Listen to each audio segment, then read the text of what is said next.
Welcome to Suman TV.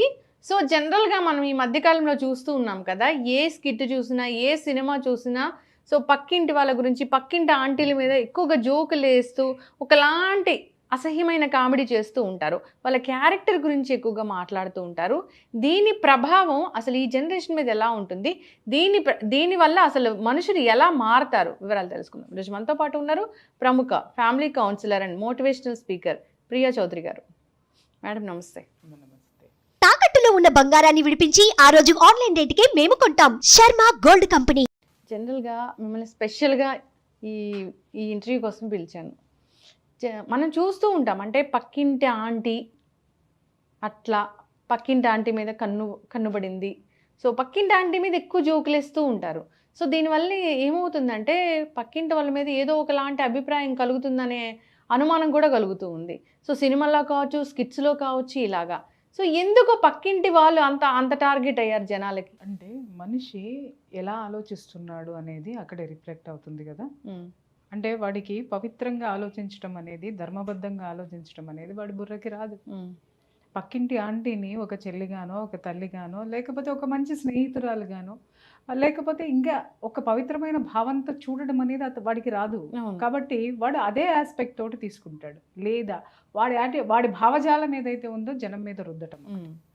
అదే అక్కడ నువ్వు అన్నట్టు, సరే ఇలా పక్కింటి ఆంటీ లేరా అని అంటే ఉన్నారు, లేరని కూడా నేను అన్నాను. ఉన్నారు, కానీ మనము వాటిని ఎలా ప్రొజెక్ట్ చేయాలి, అది సమాజానికి ఏమన్నా అదేమన్నా దాన్ని ఏమంటారు, సామాజిక పోరాటమా? పక్కింటి ఆంటీలు ఇలా ఉన్నారు అనగానే ఎడ్యుకేట్ అవ్వడానికి. How to educate?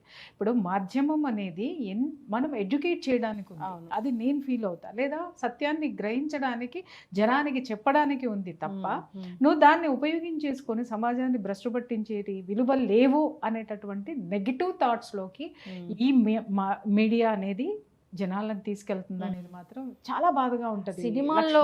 సినిమాల్లో ఎగ్జాక్ట్లీ కామెడీ షోస్ లో ఎక్కువగా పక్కింటి ఆంటీ అండము అంటే ఒక పక్కింటి వాళ్ళంటే ఒక వ్యాంప్ క్యారెక్టర్, పక్కింటి స్త్రీ అంటే ఒక వ్యాంప్ క్యారెక్టర్ మాదిరి ప్రొజెక్ట్ చేయడం అనేది మరి ఇంతవరకు నాకు అర్థం కాని విషయం ఏంటంటేనమ్మా, ఒకటో ఆరో చూపించారంటే బానే ఉంటది, కానీ ఇవాళ స్కిట్స్ కూడా చూస్తుంటే ఎప్పుడు కూడా అసలు నేను చాలా తక్కువ చూస్తా.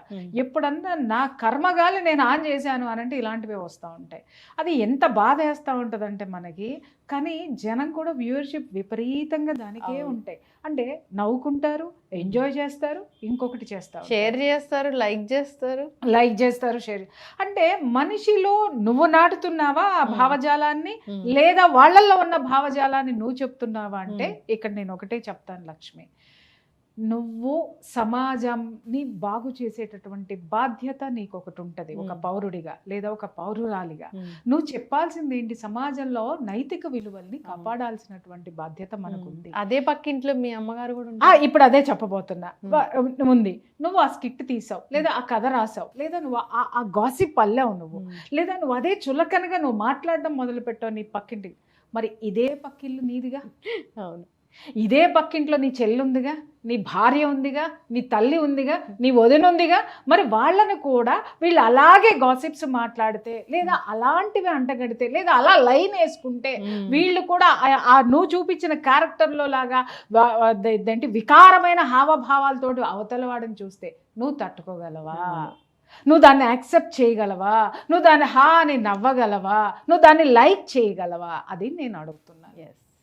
మనము కామెడీ ఎప్పుడు ఎలా ఉండాలంటేనమ్మా, ఆరోగ్యకరంగా ఉండాలి, అది విలువల్ని పెంచే విధంగా ఉండాలి, ఆహ్లాదకరంగా ఉండాలి. ఆరోగ్యకరంగా ఉండాలి, ఆహ్లాదకరంగా ఉండాలి. కానీ ఇలా నీచమైనటువంటి అనైతికమైనటువంటి విషయాలను మనం పదే పదే ప్రొజెక్ట్ చేసుకుంటూ వెళ్తే ఇవాళ నువ్వు నేర్పిన విద్యే నీరజాక్ష అని రేపొద్దున నీకే చెప్పాల్సి వస్తుంది. అది నీ ఇంటికే వచ్చి కూర్చుంటుంది. ఇలాంటి విషయాలు మనం ఎన్ని చూడలేదు. వాళ్ళ సమాజం భ్రష్టు పట్టిపోతుంది.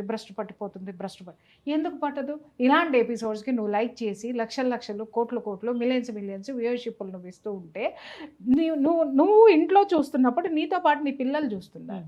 నువ్వు ఎంజాయ్ చేస్తున్నప్పుడు నీతో పాటు నీ భార్య ఎంజాయ్ చేస్తుంది.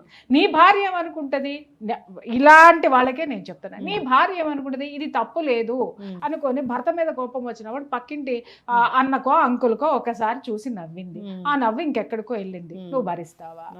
ఇదే ఎపిసోడ్స్ ఆ రోజు నువ్వు తిట్టుకోవా?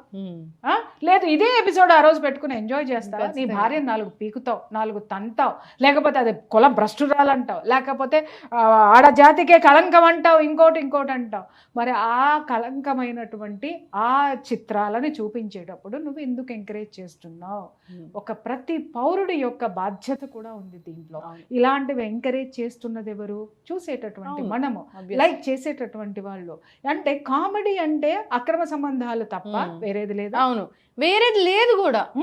నేను ఇవాళ కొన్ని ఎపిసోడ్స్ కూడా చూస్తున్నానమ్మా, కొన్నిటిని చూస్తున్నాను. చాలా చాలా ఛానల్స్లో బాధాకరమైనటువంటి విషయం, చాలా ఛానల్స్లో వచ్చేటటువంటి రియాలిటీ షోల పేరు మీద కూడా అక్రమ సంబంధాలు అనేటివి తప్ప, అక్రమ సంబంధాలు లేకుండా తల్లి కూతురు కలిసి ఒక మగవాడి కోసము తణుకులాడటము, లేదా ఒక మగాడే నాకు కావాలి అని చెప్పి 2-3 ఆడవాళ్ళు కొట్టుకోవడము, లేదా నాకు పెళ్ళైనా సరే పక్కింటోడు నాకు ఇష్టం అని చెప్పేసి అని చెప్పడము, వీటన్నిటిని మనం ప్రొజెక్ట్ చేసుకుంటూ పోతూ ఉంటే రేపొద్దున సమాజానికి నువ్వేమిస్తున్నావు? పక్కిళ్ళు అనేది హెల్దీగా లేకుండా పోతుంది. పక్కిళ్ళు హెల్దీగా లేదు కాదు లక్ష్మి, ఇక్కడ మోరల్స్ ఏమవుతున్నాయి, బంధాలు ఏమవుతున్నాయి, 1కి 10 నువ్వు అదే చూపిస్తుంటే ప్రపంచం అంతా ఇంతేనేమో, ఏం పోయింది నేను వేసుకుంటా లైను, ఏం పోయింది నేను పెట్టుకుంటా అక్రమ సంబంధం, ఏం పోయింది అంటే నువ్వు పదే పదే మనం అదే చెప్తున్నాం, అవే చూపిస్తున్నాం. మనం అవే చూపిస్తున్నప్పుడు, అవే మాట్లాడుతున్నప్పుడు ఖండించటం అనేది లేకుండా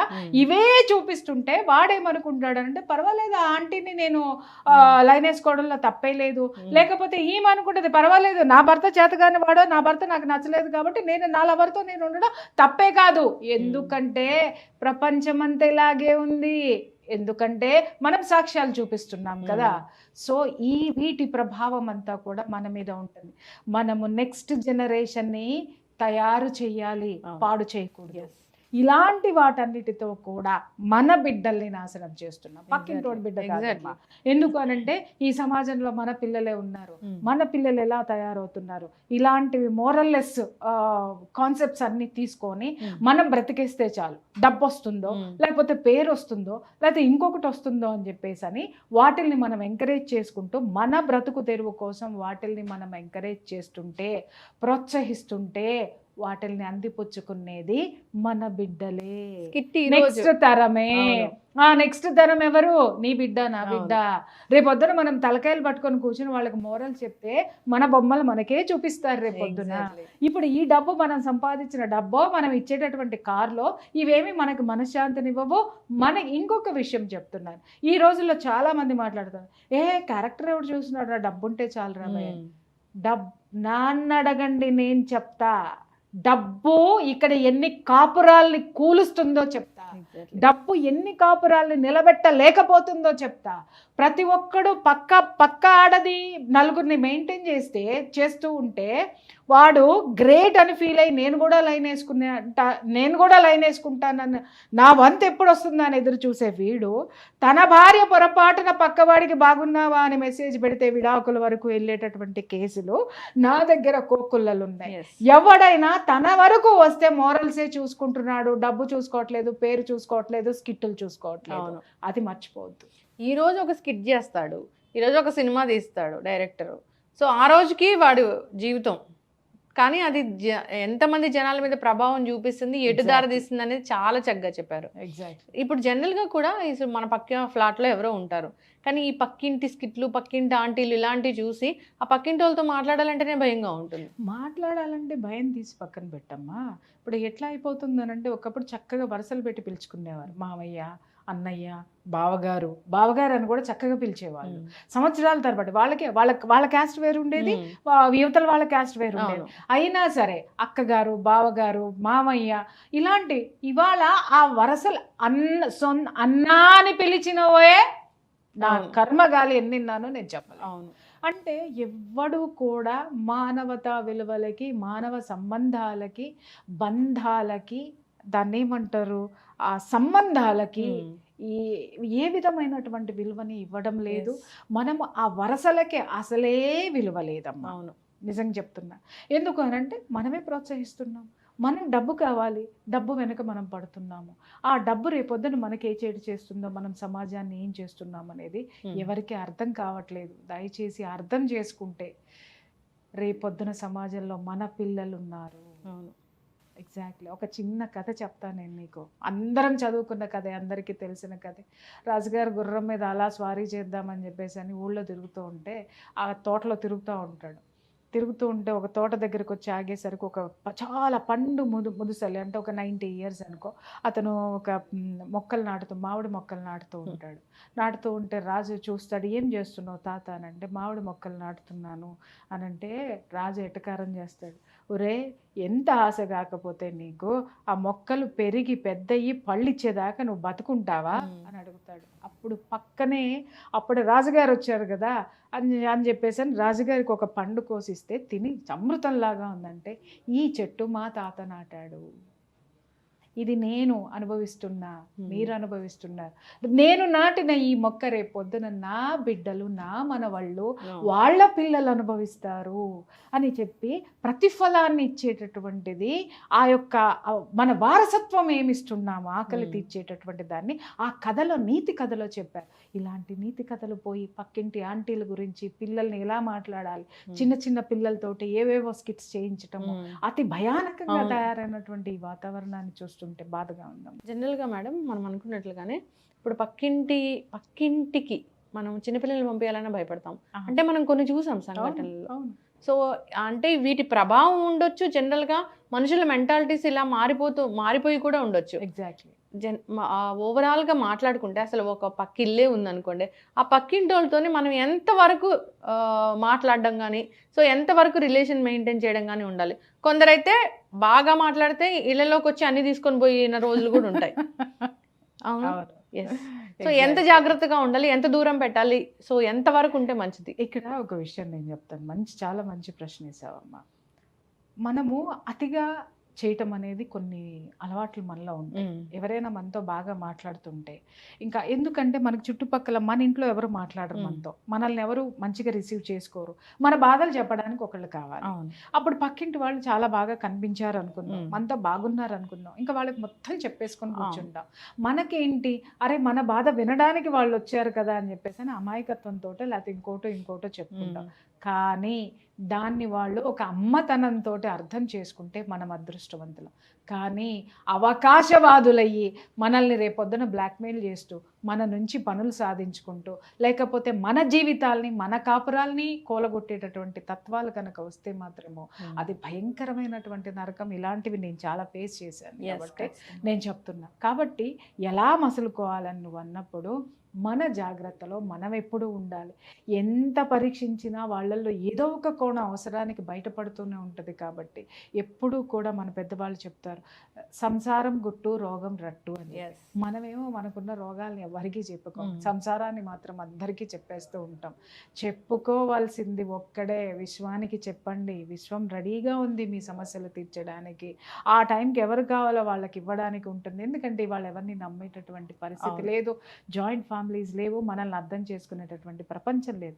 ఎవరికి వాళ్ళు నాకేంటి అని చూసేటటువంటి ఒక స్వార్థపూరితమైన ప్రపంచంలో ఉన్నాం. కాబట్టి మనం జనాల్ని చాలా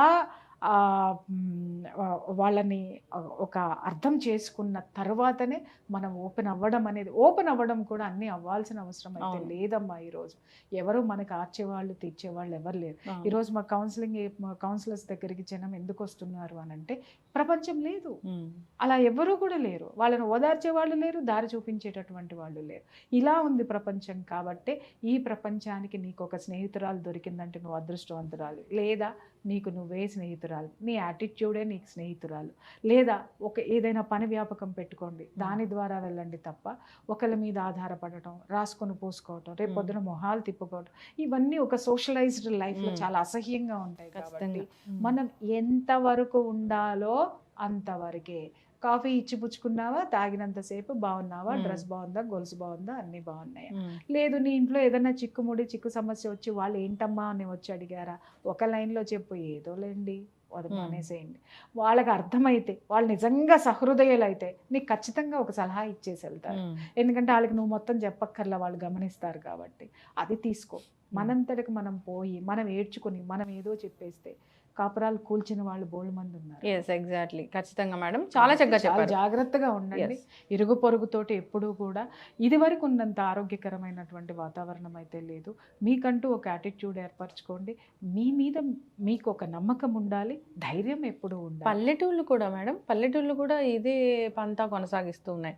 ఇప్పుడు పల్లెటూళ్ళలో కూడా ఒకప్పుడు హెల్దీగా వదిన గారు అలాంటి మాటలు చెప్పుకునే వాళ్ళు వెళ్ళి, అవును. సో ఇలా అయిందండి మా ఇంట్లో. ఇప్పుడు ఆ సిచ్యువేషన్ లేదు అవును. మీరు అన్నట్లుగా. సో ఎవరైనా బాధితులు ఉంటారు ఖచ్చితంగా. అంటే ఇప్పుడు కమ్యూనికేషన్ అనేది సోషలైజ్ అయిపోయింది కదా తల్లి. ఇప్పుడు పల్లెటూరు అని నువ్వు మాట్లాడుతున్నావు. పల్లెటూరు నుంచి ఒకప్పుడు పట్టణం రావాలి అని అంటే వేసవకాలం సెలవులో దసరా సెలవులో రావాలి. బట్ ఇవాళ అట్లా లేదు కదా, వీడియో కాల్ వచ్చేసింది. అవును, సో నీకు పట్టణానికి పల్లెటూరుకి తేడా లేదు. ఇంకా అక్కడ ప్రతిదీ అందిపుచ్చి చేసుకుంటున్నారు కాబట్టి కల్చర్ను కూడా అందిపుచ్చి చేసుకుంటారు. ఎగ్జాక్ట్లీ, ఎస్, ఖచ్చితంగా మేడం. ఇరుగు పొరుగు వాళ్ళ బాధితులు చాలా మందే ఉంటారు. పక్కింటి వాళ్ళ వల్ల బాధింపబడే వాళ్ళు చాలా మందే ఉంటారు. బయటకు చెప్పుకోలేని బాధలు ఎన్నో ఉంటాయి. సో వాటి నుంచి బయటపడాలి అంటే ఒకసారి కాంటాక్ట్ చేయాలని కోరుకుందాము. ఎన్నో బాధలు ఎంతోమంది ఫేస్ చేస్తూ ఉన్నారు. సో మెయిల్స్ రావడం వల్ల నేను ఈ ఎపిసోడ్ చేయడం జరిగింది. చాలా చక్కటి ఇన్ఫర్మేషన్ మ్యామ్, ధన్యవాదాలు.